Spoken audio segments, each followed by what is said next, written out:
Welcome to Scanner School. My name is Phil Lichtenberger, and my amateur radio call sign is W2LIE. And today we are talking about Plectrons and early fire alerting methods. You can learn more about this by going to our website and looking at the session notes by going to scannerschool.com/session 206. So have you checked out our brand new community platform over on Discord? You can join this community by going to scannerschool.com/Discord. It's DISCORD. So today we are talking with Gregg Johnson about Plectron receivers and how he, as a volunteer firefighter, were alerted to calls before they had in-home radio alerting. Now, I knew Plectrons were one of the earliest, if not the earliest, type of home receivers that were used for volunteer firefighters. But what I didn't know was just how much they evolved over their own lifespan. And what I found very interesting here is the stories that Gregg has shared about his life and his family's life, being in the fire service, even before a Plectron was even issued to them, just how he and his family were alerted for an active fire call in his neighborhood and his community. I mean, think about it. Today we take an awful lot about communication and technology for granted, right? We've got cell phones that, right? They get phone calls. They get text messaging though, and they've got applications on them that run 24 hours a day, 7 days a week, and these are really, they're smart devices, right? That's what they are. They're a smartphone. And these devices not only get phone calls and text messaging and voicemail and everything else, but they record audio, they record video, they can send pictures, they can listen to music. And hopefully you guys are using them to listen to podcasts also. But before we had cell phones in our pockets, many of us had pagers. And we could finally be reached anywhere at any time that you can get a paging signal. Now, these pagers all started as just numerical only, and you had to find a payphone or borrow somebody else's phone to say, hey, I got a page from this number. Did somebody call me? Or you checked your voicemail. Eventually, you got a alphanumeric page. Sometimes somebody would call up your pager number, and an operator would answer the phone, and you would dictate that message to the operator, and they would type it in and send it to somebody. Yeah. These are things that we don't think about anymore, right? These are the old days at this point. But things have evolved, right? And of course, we have the old reliable two-way radio. And again, as the ARRL says, right, when all else fails, right, there's amateur radio. When all else fails, there's radio. There's two-way radio. But we don't realize just how much has changed until we stop to think about it. But what happened before technology evolved to allow people to have a semi-portable or a at-home receiver that was advanced enough to alert them that they had a call coming across, and it also wasn't for the neighboring department, right? Something had to evolve. There had to be some sort of technological advancement to get there and to get this to happen. But before that, right, what were the methods of saying, you've got to respond to headquarters, we've got a call coming in? Gregg, today, he's got a lot of stories. And I feel like we can all understand the evolution of not only the Plectron receiver, but just how we got to this point where we are today with hearing the tones over the air. Because don't forget, we're going through a bit of a technological change now too, right? A lot of places, not where I live, but maybe where you live, are starting to move over to a P25 dispatching talk group. So there's a little bit of an evolution here because a lot of the old ways now are not working anymore, right? You don't get dispatched on low band or VHF or UHF. Now you need something that does trunking to get dispatched. You need something a little bit more advanced than just the old reliable communication method of point-to-point communication or through a repeater. But like I said, Gregg has got a lot of stories on the evolution that even he personally has gone through and his family has gone through with the volunteer fire service. This podcast episode is 100% Gregg's idea. I want to thank him again for bringing this idea to us and sharing his stories with us. And if you have something that you wanted to talk about, something that you are an expert in the scanner radio or just the radio hobby in general, I'm inviting you to be a guest on the podcast by going to scannerschool.com/guest or just email me directly, phil@scannerschool.com. So what we'll do is we'll put a couple of links in the description of the podcast where you can hopefully buy a Plectron receiver. I have a couple here, and you'll hear in the podcast that I was showing them up to the camera so Gregg can take a look at them. But they are a really cool piece of radio history, and they're really not that expensive. So if you can find one that will work for you, I say go for it. Now, before we get any further in this week's podcast, I want to take a few minutes to thank our Patreon supporters. Now, Patreon is an affordable way for you to support the podcast and our upcoming expansion into YouTube for 2022. So think of Patreon as the PBS model of helping out Scanner School.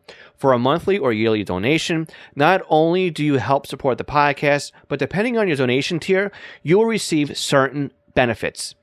The most popular benefit tier being our $5 a month or the $51 a year tier. It's the same tier. We just discount if you can pay us over a year. Now, this tier offers the podcast and YouTube videos early, and also you receive a free Squelchy pack of stickers, several discounts, and access to our monthly live Scanner Radio Roundtable discussion we hold monthly on Zoom. Oh, and by the way, most of the Patreon levels also get a special version of the podcast that does not include the middle advertising break in each episode. Now, find out more about Patreon and our supporting tiers by visiting scannerschool.com/Patreon.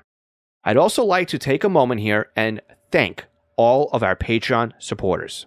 Alan Gonzalez, Arthur Heron, Bill K., Brandon Sammons, Brian King, Buzz Gold, Chris Paris, Craig Harper, Dan, Dave Pasco, David C., Denny Crotty, Ed Walsh, Edward Bramlett, Floyd Goff, Glenn Wright, Greg Johnson, Guy Lee, Jack Haycock, Jacques Berry, James Broxton, James Felling, James Peruta, Jay Reed, Jeff Block, Jeff Chapman, Jeff McLeod, Jenny Taylor, Jim B., Jim Heinrich, John Kodoff, John Keel, John Sweeney, John Goldenberg, Joshua Robb, Ken Newberry, Kenneth Fowler, Kevin Zwicky, Lenny Bauer, Les Stevenson, Lynn Smith, Mark Beebe, Mason Kramer, Michael Gorman, Michael Kroger, Nicholas Stenger, Paul Teal, Paul Sesh, Randy Cummins, Raymond Hill, Robert, Ronnie Box, Sal Marandola, Terry Weatherford, Tim Mazza, Ted Gleggai, and William R. Cand.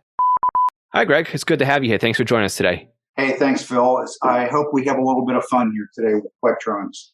I'm sure we will. So we're here to talk about Plectron radios today. And before we get there, why don't we talk about a little bit of a background in your history just on scanning and what got you started and where you are today with the hobby. Sure. Well, probably like a lot of your listeners, I spent my early years scanning because my father, grandfather, and a lot of friends were on fire departments. And as soon as I could get my first Heath kit, and gosh, I don't even remember what else was out there at that time, I started listening to our fire dispatch. And that's really kind of what got me going. Then I went into civil defense communication, and that took me down the CB path, kept with the scanners, and then got into Explorer Scouts that, again, kind of tied in with a sheriff's department in scanning and listening. So really from my early teens on, I've been somewhat in the business of listening to scanners. There was a few years there where I probably took a break, like a lot of us, got busy with life and other things, but now I'm kind of trying to figure out how to get back into this trunked and SDR radio and all the new fun stuff. So that's kind of a brief history of scanning for me. Okay. Yeah. Like I said, your story is kind of the same as a lot of people, right? Somebody led them into the hobby, and same here, right? My father and grandfather were into scanning or just listening. and just, I took a breather for a while and came back in, and I think it's a hobby. Either you're into it, then you lose it, but then you come back to it, and it's always there. But what we're talking about today is a whole lot different than trunk scanning and SDRs and all that stuff. I mean, we're going back to bare bone basics, basically. I mean, this is one step, I think, above bare bone listening, right? So why don't you explain to anybody? I mean, I've got a couple Plectrons, and I keep them here because they're unique, right? They're a little bit of a piece of radio history. They're still functional today, but they don't really serve. I mean, they can serve the same thing as they did in yesteryear, but they're a piece of history, basically. So why don't you explain what a Plectron radio is and what makes it very, very specific to what it does? Well, particularly the early model Plectrons were very unique or single focused in the fact that they basically sat there perfectly quiet until some dispatcher pushed a button for a specific tone for your department, your unit, your organization, whatever it might have been. And that tone then would activate and open up your radio. And again, back in the real early days, for a very short period of time, and you had no control over that. And the dispatcher had to say what he had to say.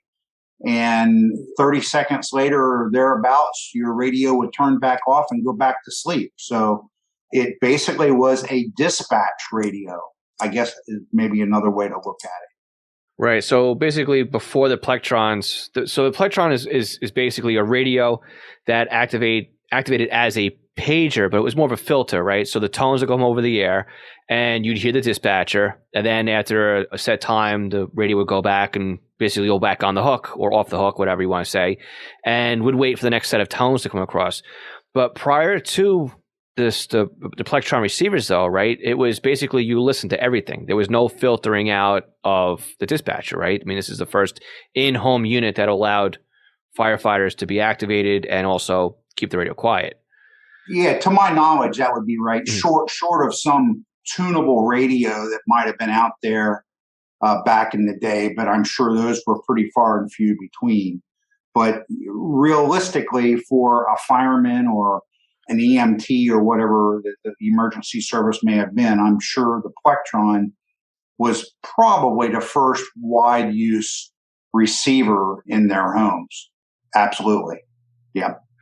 And the way that Plectron works is a lot different than the way radios today work, right? So before we get into how it would decode with the tones and the reads and the whole stuff like that, and the analog world of radio at that time, these radios, they weren't really programmable, right? I mean, you bought them and that's... Yep, very much so. I can remember back in the late 50s, again, my grandfather, father, and brother were all on the same volunteer fire department.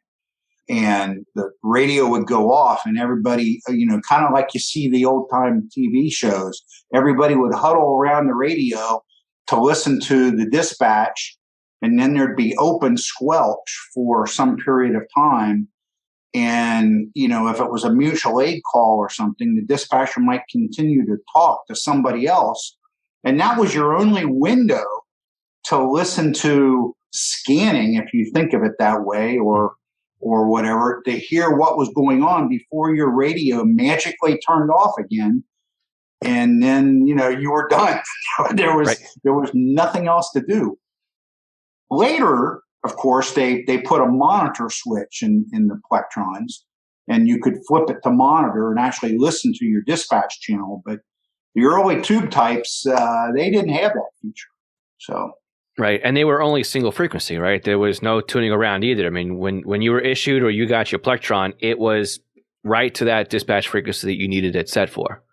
That's correct. And again, I'm sure everyone around the country was different, but we were on 3390 low band, and we could hear the dispatcher. He had a booming, powerful base station, et cetera, but the only mobile units we could hear would be something that would be in just a couple miles of our receiver. And again, that was only for that 30 seconds or so. So it was pretty limited listening, if you will. Right. And let's take it back a second too. So you had this in-home alerting, right, of Plectron. Prior to Plectron and these in-home alerting boxes, how did fire departments or firefighters get alerted, right? I mean, yeah. Well, I'm sure there were different systems around the country, and different departments had different ways. But again, I remember back growing up, Dad, at that point, it was Dad and my grandpa were firemen, and we had a bell in the house, and the bell was about a 5 or 6 inch gong bell, kind of like you think of a school bell, and it was mounted in the stairway to our basement. And it was loud enough you could hear it anywhere in the house. But all it did was tell you there was a call. You didn't know if it was fire, EMS, a motor vehicle accident. You just knew that your department was being summoned. And then at the same time, the firehouse had a siren mounted on the roof, and that siren would start blowing. And between the bell when you're in the fireman's home and that siren, that was it. That was the way they got volunteers, at least where we grew up. Again, other parts of the country may have had different systems, but that was pretty much it for and quite a number of years. Mm-hmm. And what I thought was kind of fun was the fire siren.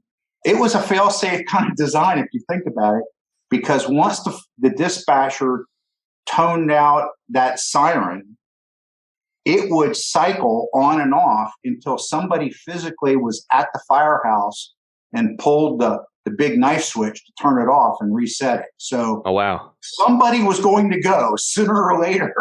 Right. Even if it was only one person, somebody had to get to the firehouse to turn the siren off. So, right. I guess that was somebody's way of knowing that somebody responded to the call, right? So yeah, that was your first indication. The siren stopped cycling. Yeah. Right. Wow, that's unique. But yeah, so we're thinking about I wanted to kind of lay out the lay of the land here, basically, that this is how early in the radio, the communications period that we're at right now. So you've got audibles on the fire department, you have an in-house bell alert system, and now you finally got a radio that would alert. I mean, that's where we basically are right now in the evolution of right. And we're talking about the early to mid 50s at this point. Mm-hmm. And there was no such thing quite yet as a transistor radio. That was soon to come. So the radios were all tube type. So therefore it was electric only. So when the house power went off due to a storm, there was no notification other than hopefully the fire siren would work. But again, it, like everything else, ran on electric. So, there was not the redundancy that we have today. Right. Yeah, different world. So that's For exactly sure. Right. So that's the picture we're trying to paint here. So again, we've got a tube-based radio, and again, tubes. I mean, they're the best way to describe them basically are electric light bulbs or filaments, right? That replaces today's transistor radios and stuff like that. I mean, they were big and they had to warm up, or you'd see them glowing, and some of them had enough heat off of them to heat a small room if you transmitted through them. But as far as receiving, though, I mean, tubes were in any kind of radio device, right? From any receiver to any transmitter, and that was a critical component, even in TVs, right? Tubes were basically in anything that had to deal with RF at the time. And there's another part of that Plectron receiver so you got the receive circuitry, which is all part of the tubes, but you still have the audible or the alerting system, right? And those were done on reads, right? Which is why we've got a certain set of, even today, we have a certain table of tones that we go by. And of course, there's a GE table, and there's a Plectron table. And of course, there's a slow Plectron table and a fast Plectron table. And there's the Motorola table. But each one of these systems all had their own set of tones, and you can mix and match basically if you want to. But if you had basically a Plectron alerting system, you'd want to use the Plectron tones and stuff like that. So, but I mean, do you know how the read system work? Can you explain how that would work and how basically it's tuned to that, right? Yeah, I don't have a real technical background in that, but obviously each department had their own read or tone. So if you were to listen open monitor and you heard the dispatch going out for different departments, you could actually hear the different tones. And when you got good at it, you could pick out the tone and you knew who was getting a tone before the dispatcher said the name of the department or the numbering system or whatever they happened to use. And like you said, there was fast tones, and some of them were too long tones that were 2 or 3 seconds each, and then there was the Zetron, which I think had the 2-second tone, and then like a quarter-second tone. They called it the dip, that would actually kick on the radio. So they all had something different, but the dispatcher would basically generate a set of tones, and then the reads and the receivers would resonate to that tone. And if they saw what they were looking for, then that actually was what opened up the radio to allow the audio. Yep, it's exactly where I was hoping you'd go with that. So that's exactly that's exactly the amount of technical answer I was looking for. Yeah, the reads would vibrate. That would allow it to hit that trigger point, right? The timing had to be there, and then the cycle time for the second one would have to be there. And yeah, it's not something that you can just say, oh, I had to adjust my tones. No, you had to get different reads for the receiver. Right. And also they'd have to be tuned. The receiver would have to be tuned for everything in order to work. It wasn't just a simple pop it open type of deal. I mean, it was, you'd have to either bring it into a radio guy or something like that and have everything calibrated up to be used right. But I mean, there's plenty of different versions of Plectrons out there. It wasn't just you got one radio and that was the end of it. I mean, there was like everything else. There was the evolution of the Plectron unit. And even here, I mean, I've got 2 different Plectron units. When I bought them on eBay, they were a pair, and it was great because it was my county on 4610, and then it was my neighboring county on 4646. And, as many people do, we kind of lend out equipment to somebody else, and then it disappears, right? The equipment kind of grows legs and walks away. And then the person bought me a replacement one, but now it's not the same. So now it's not a matching pair anymore, but it's in its way, it's still cool because now it's 2 different versions of the Plectron. So, and if I wanted to, while it's still on low band, I really could plug them in and listen before things kind of disappear. But yeah, it's definitely a little piece of radio history. So, you've got a lot more here, though, right, on how you use Plectrons and what they mean to your history and listening.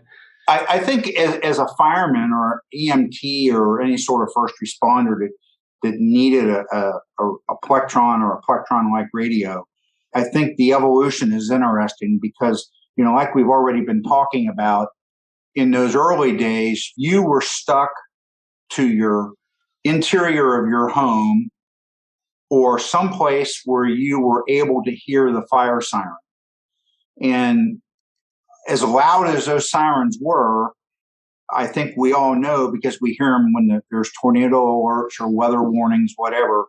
They work great sometimes, but if you're upwind from them, they don't really work that well or that far. So they really weren't that dependable. And certainly when you get inside of a grocery store or a hardware store or something like that, that fire siren is pretty much muted out. So what that meant was anytime as a fireman you went to the store, you were taking yourself off duty because you couldn't hear the call. And good golly, I can remember coming back from church or wherever with the family, and Dad would go by the firehouse on the way home. The trucks were missing. We didn't go home. He pulled into the station and tried to catch up to what was going on. Or if we heard the sirens of the trucks, it wasn't beyond him to chase the trucks to figure out where they were going. But, there was no radio to do that. Then Plectron came along in the mid-'60s when transistor radios kind of came into being, and they started to make radios available with battery packs. I don't know how quite to describe what a Plectron physically looked like, but was about a foot wide and 4 or 5 inches tall and, 6, 8 inches deep. So it was a pretty good sized box, and it was right. It's like the modern cable box, I would describe it to, right? Something okay, something like that. And its exterior was primarily metal or metal-like components, and it had a handle on it. And again, because we were on low band, you had this big old antenna hanging out of it, and that's what you drug around with you when you went to the grocery store. You put it where the baby was supposed to sit in the shopping cart, right? So you could hear it, and you would hope that you weren't in a dead spot. Or if you went to a neighbor's house, you took the Plectron with you and you sat it on their kitchen counter. That was it was a part of you. It kind of like pagers and other things are now. You drug this big thing around with you and hope that it didn't talk to you while you were out doing something fun. You're putting two and two together now. So I just spoke about my friend who I loaned my Plectron to, and he bought me another one. It had a handle on it. It has a handle. I never knew why it has a handle on it. So absolutely. So now I know. So it was so you can take it around, and it might even have a battery. I don't know if it has a battery pack in it, but it's definitely more. It has the handle. Well, the other one just has the brown veneer that contact paper that went around that kind of dressed up the cabinet a little bit. Yeah, but that's interesting. That's how they let you take it around with you and make it portable. So this is definitely something you wouldn't put on your belt. You were a big guy. No.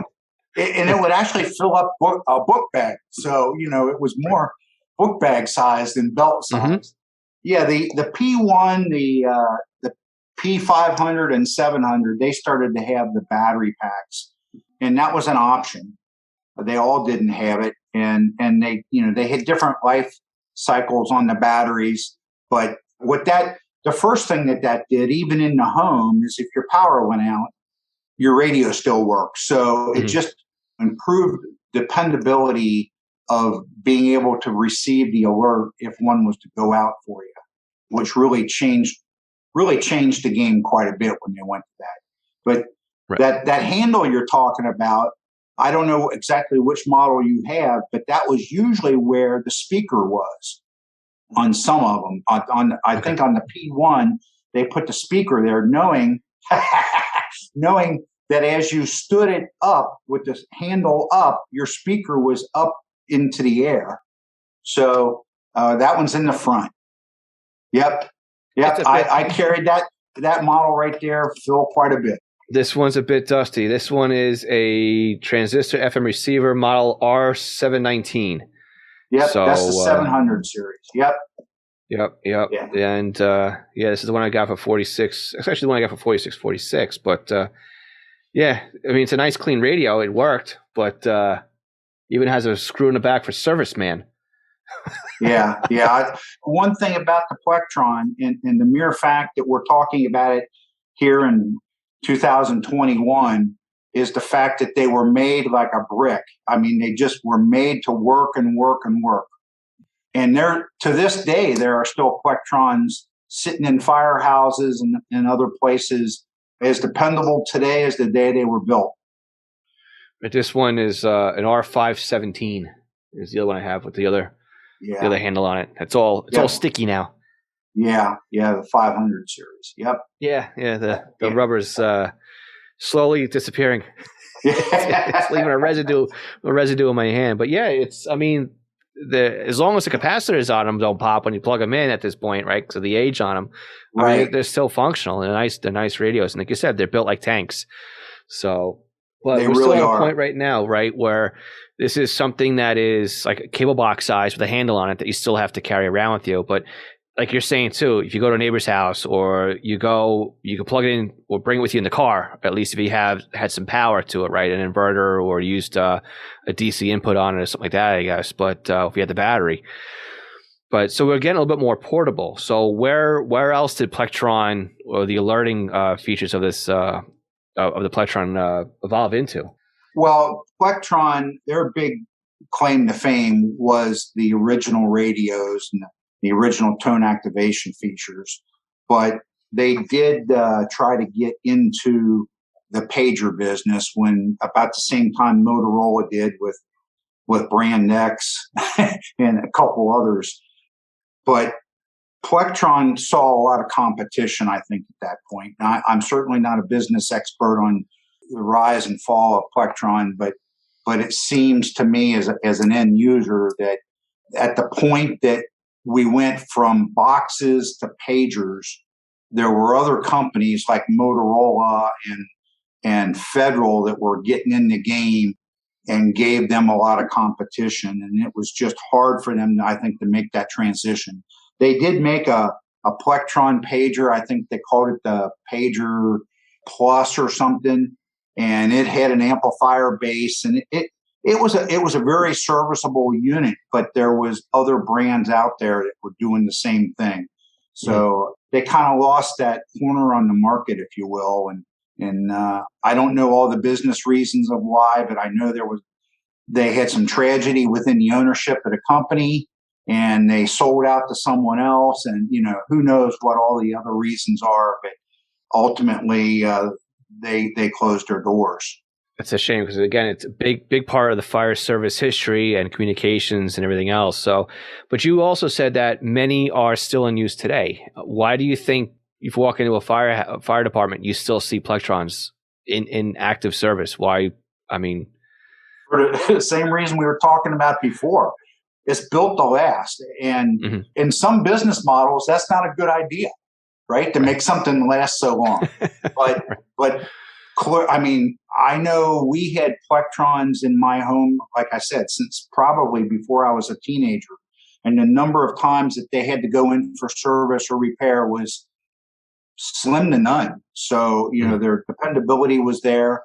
And I'm sure as long as the infrastructure of the communication system hasn't changed to force them to change, there's still Plectrons. I know the department that I was on, that I joined in 75, we used Plectrons at the time, not only for alerting in the homes, but they were also used as station monitors.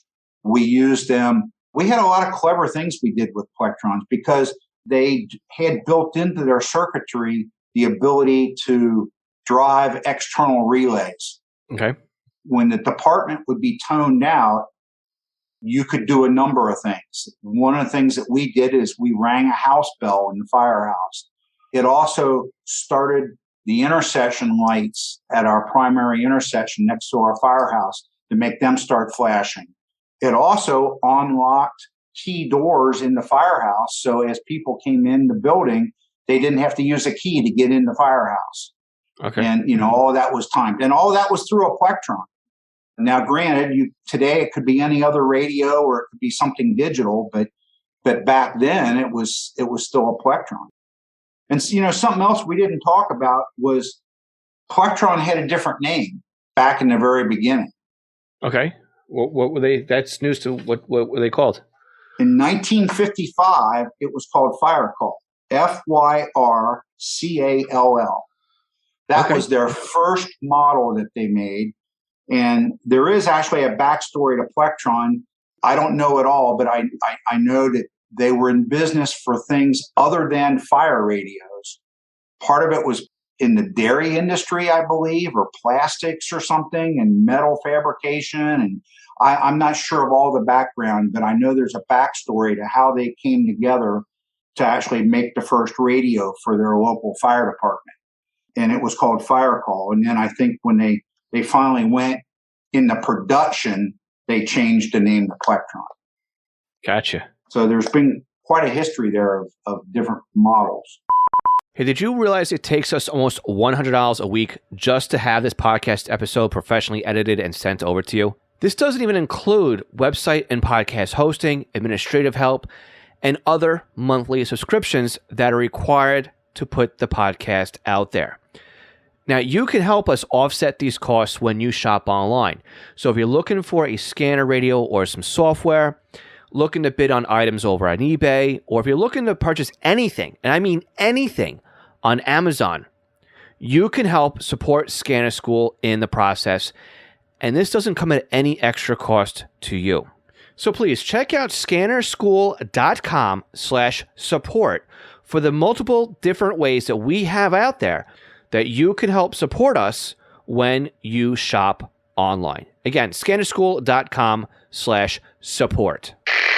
Are you looking to learn more about the scanner radio hobby? We currently have courses on how to get started and up and running with software-defined radios and how to turn your SDR into a fully functioning scanner radio. With free software, you can see more and do more with trunking than ever before. And with new courses scheduled for the upcoming months, our offerings will be expanding into both Uniden and Whistler hardware and software. Check out our courses at courses.scannerschool.com or by looking for the link in this podcast description. National Communications Magazine is your personal library of scanner, CB, GMRS, FRS, MURS, and two-way radio articles written by the best minds in the business over the past 3 decades. Your NatCom personal online access account allows you to download the newest issues of America's hobby radio magazine, as well as back issues too.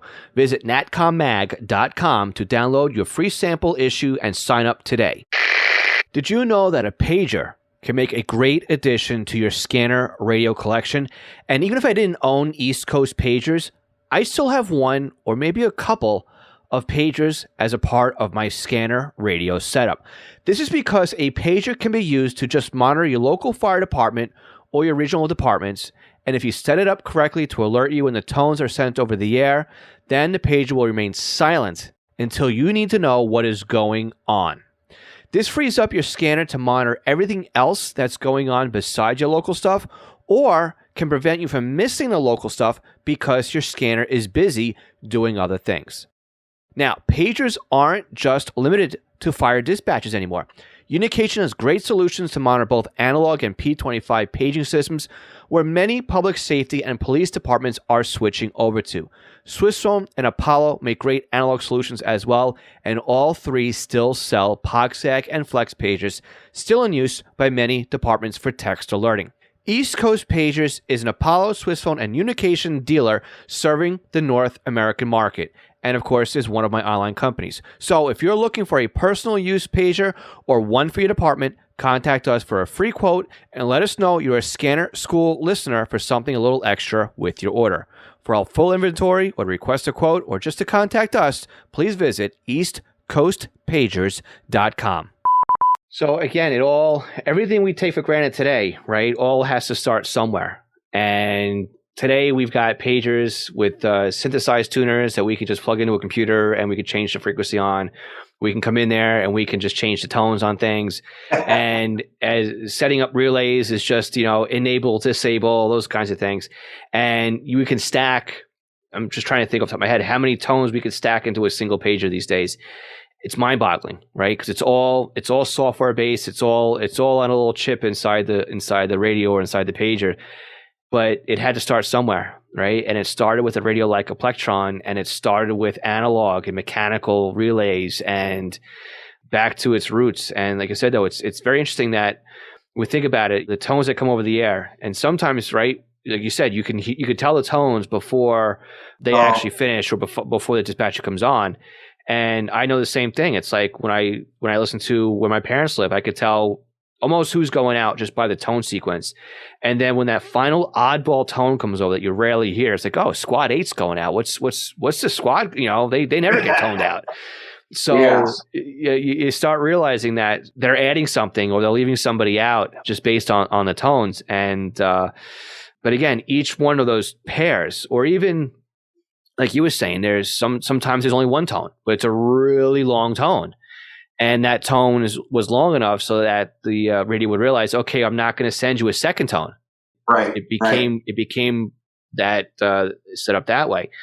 And it all started with a radio that, like I said, was analog and it was mechanically driven to actually fire or latch on certain relays. And then, as you were saying, latch the secondary relay in the back of the unit that you could tie into or something like that would do auxiliary things, even as simple as setting off a bell or hitting a strobe light or in some cases, like you were saying, unlock doors and all this other stuff. And a lot of that can still be used today, though. That a lot of radios are still doing that. Yeah, that's absolutely a fact. You're talking about the tones. I don't know if this is a good story or a sick story, but I was a fireman for 25 years, and most of that was as a volunteer. And I'd be home, of course, have a pager or a Plectron in the bedroom, but I also had a scanner. This is, probably in the 80s or early 90s, whatever. And I'd have it turned down real low when I was in bed at night. So low enough that basically if I was sleeping, it didn't bother me. And my wife actually put up with that.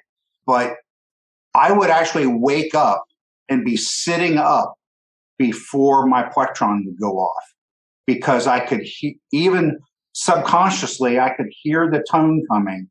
And I knew that my Plectron was about to go off, and I'd already be getting out of bed when my tone would actually open up the Plectron. So, yeah, you get really used to hearing those tones.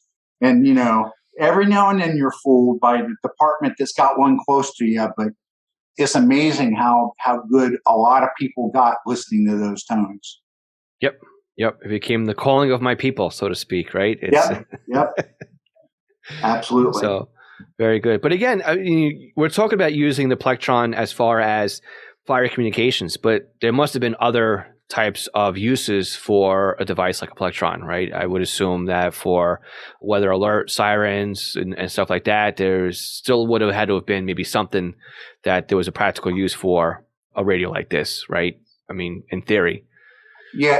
I think I can recall some of them being used for the NOAA weather alerts, but I really don't personally know of any other uses. I'm like you. I'm sure it's out there, but I'm just not familiar with it. But obviously, fire, EMS, off-duty policemen, possibly. I don't know, because in order to use it, you need that infrastructure of a communications center that's got the ability to generate the tones, and not just anybody has that. So. Yep.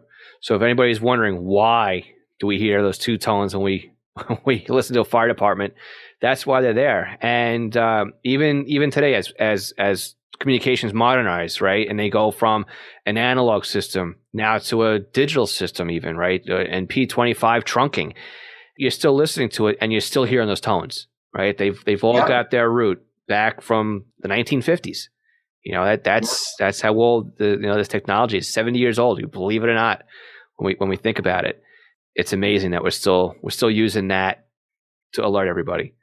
Yeah, all started out in Nebraska, where small town where the first Plectron was made.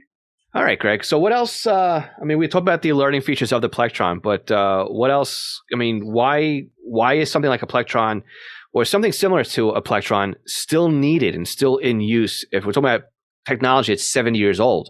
Why are we still talking about Plectrons, and why are we still talking about two tones? I mean, what's it? Why is it still something that's in use? Well, the fire service or EMTs or potentially even law enforcement still have a need to be alerted when off duty, if you will, or in standby mode, whatever you want to call it.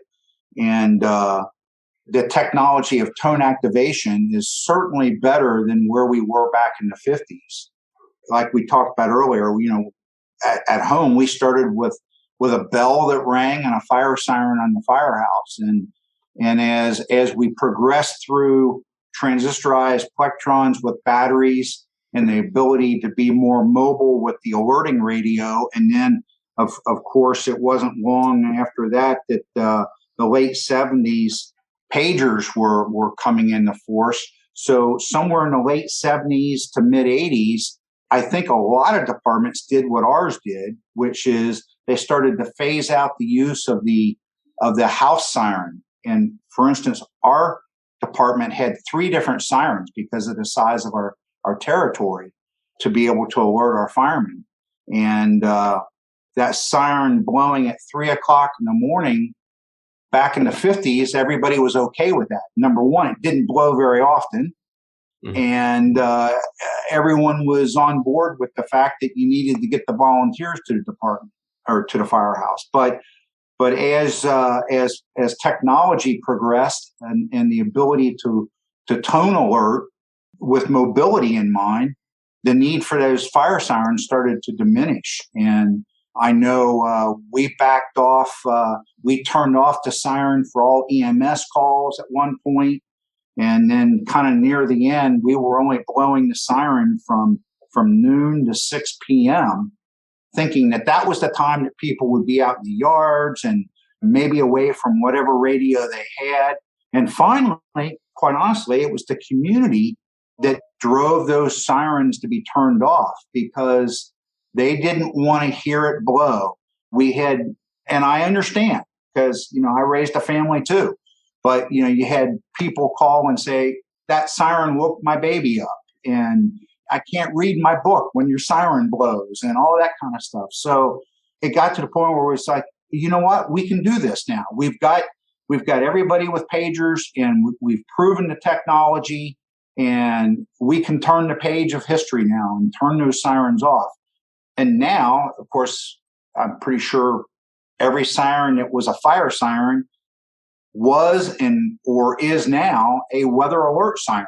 So they didn't go out of business. They just repurposed them. So that's kind of a cool thing about that. So. Right. I mean, where I am here on Long Island, it's a lot of the not in my backyard kind of people and mentality out here. And it's kind of the same story, right? I'm sure that if you're seeing what you are, I'm seeing where I am. I'm sure a lot of other communities are the exact same way. But it was definitely they shut them down for all the EMS runs. And then they would fire off at noon every day and at 6 p.m. every day, right? And then that kind of stopped. And then right now it was just noon on Sundays, and then that went away. So it's and it was only for calls that were during between 12 and 6, like you were saying. So some departments here on the island, I can still hear the whistles go off for all the calls. Like they haven't given up yet, right? They're one of the very few lasted holdouts. And it was always cool too because every pager tone had its own sound. Every fire department had their own whistle. So you could also tell who had a call based on how the siren would sound. And some would be slow, like they would they'd be slow to start up, or some would be more of a whistle, or they'd be the whirling sound with a couple of fog horns, and the horns would alert like one time for this kind of call and two honks for that kind of call. And there was a whole big thing that would let the fire department know. So right now, the department that covers my area, they only run a test on the horns when they run the background or the backup repeater. So when they test the backup repeater, they'll test the horns. So usually it's once or twice a month they're going to test the horns. For the most part out here too, if a department goes out with a working house fire, then they'll get the horns going. So I guess to alert everybody, like, hey, if you're ignoring your pager, you may want to go. But again, a lot of people are in the mindset that why do you need horns? Why do you need that if everybody's got text messaging? They don't realize that text messaging may not be how the fire departments are activating. They're still activating on pagers themselves. But it all goes back to the simplicity of things, right? The pager activation is not consumer pager activation, or for some departments it is, right? Some departments in rural areas carry one-way pagers, like the alpha text pagers. And that's how they're getting maybe a backup alert.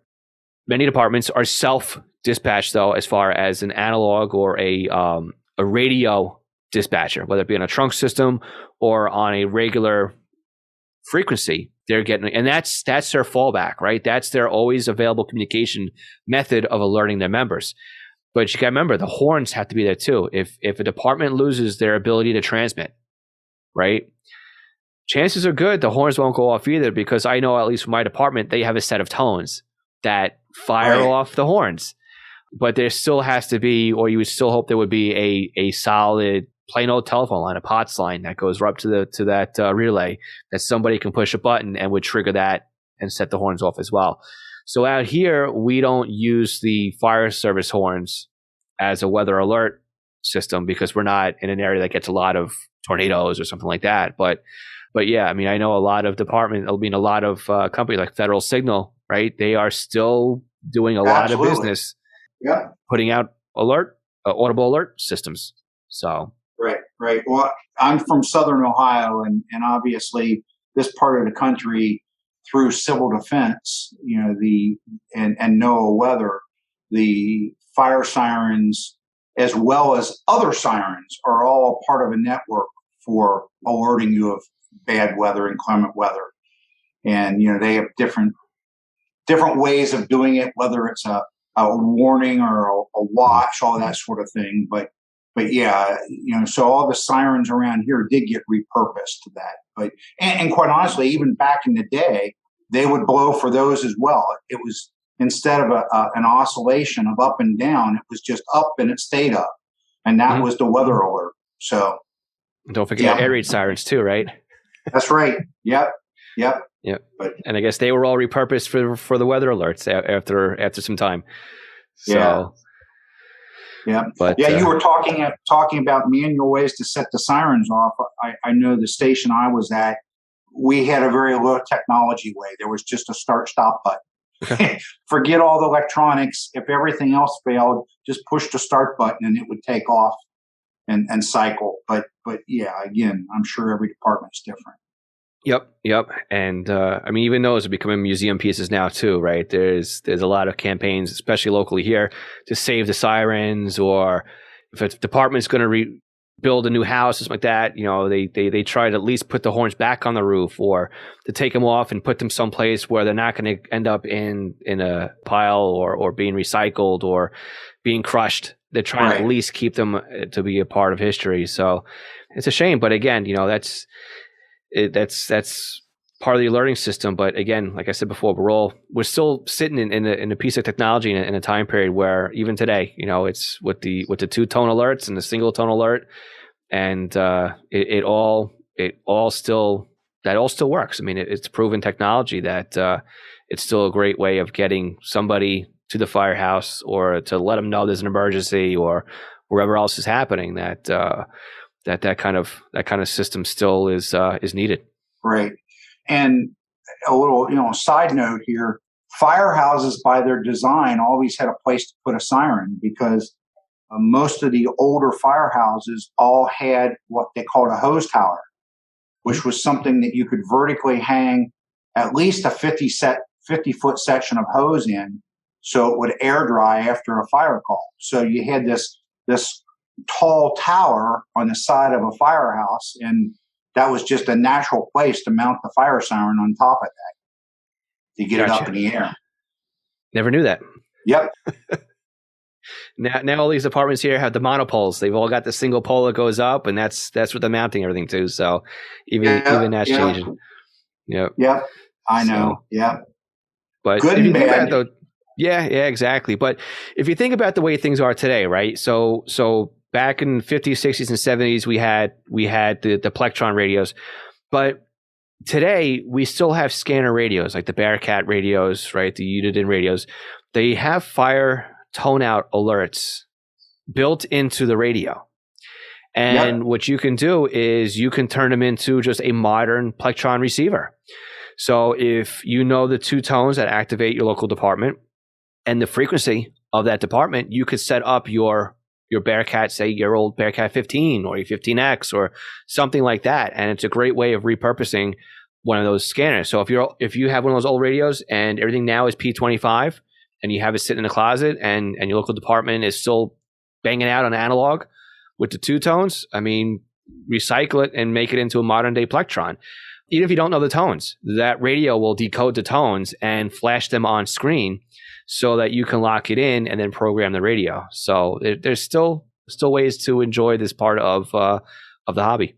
I have an SDS 200, and if I'm not actively listening and I want to just walk away, I'll put it in alert mode like that. So at least for my local fire and EMS, I'll hear the call. I mean, that's kind of overkill for an SDS 200, but a little bit. If I would have turned it off, I might as well leave it in standby mode and hear something close to me. So exactly. I mean, if you look at like the HP1, the HP2, they're not set up so that when you turn them off, they can go to fire tone out mode, but they are set up that if you want to turn them off, it gives you the option, do you want to go into weather standby mode? Right. So again, same kind of idea that, well, if you're going to turn the radio off, just put it in standby mode for weather alert or fire tone out. So at least you still know what's going on around the block. So, right. Yeah. Very good, Greg. So you got anything else you want to bring up today? I think that's about it. I think we beat up Plectrons pretty well. I don't think we if we did beat them up, they're still surviving because, like you said, they're built like tanks. So they would definitely still work. So excellent. Yeah. Well, Greg, it was great having you on here and talking about Plectrons. This is definitely a topic. I think I had this topic pretty much on my sheet when I first started putting topics together for the podcast, and I just never got to speaking about it. So when you brought it up as something that we could talk about on the podcast, I was excited to have you on and to speak about it and to have you here and share not only how Plectrons work, but also your history with the Plectron radio. So I definitely appreciate you having you here. Thank you very much. It was fun doing it. Thanks. Great, Greg. Thanks again. Greg, thank you again for being a guest on the podcast and for sharing your stories. I hope that everybody who is listening to today's podcast enjoyed this conversation as much as I did. And I'd love it if everybody could jump into the Discord server and share your feedback or even your stories on how you had used Plectrons, if, of course, you used them or if you use them today. You can join the Discord server by going to scannerschool.com/Discord. And again, if you want to be a guest on today's podcast, scannerschool.com/guest. As a reminder, next week is another Ask Scanner School session. It's the last one of the year, and I would love to answer your questions. Please go to scannerschool.com/ask to ask me a question, or if you leave us a voicemail by dialing 516-308-2885 or using our SpeakPipe link, we will put you in the running for a free tutoring session. So with that, if you found some value in today's podcast, please make sure you subscribe to the podcast. Or if you're watching us over on YouTube, make sure you click subscribe over there as well. And if you think you know somebody that would benefit from today's podcast episode, please share it with them, because that's how we can help more people with the scanner radio hobby. So with that, we will catch you all next week where we start with December. Can't believe it's the end of the year already. So I'm Phil Lichtenberger, and this is Scanner School. We teach you everything to know about the scanner radio hobby. 73.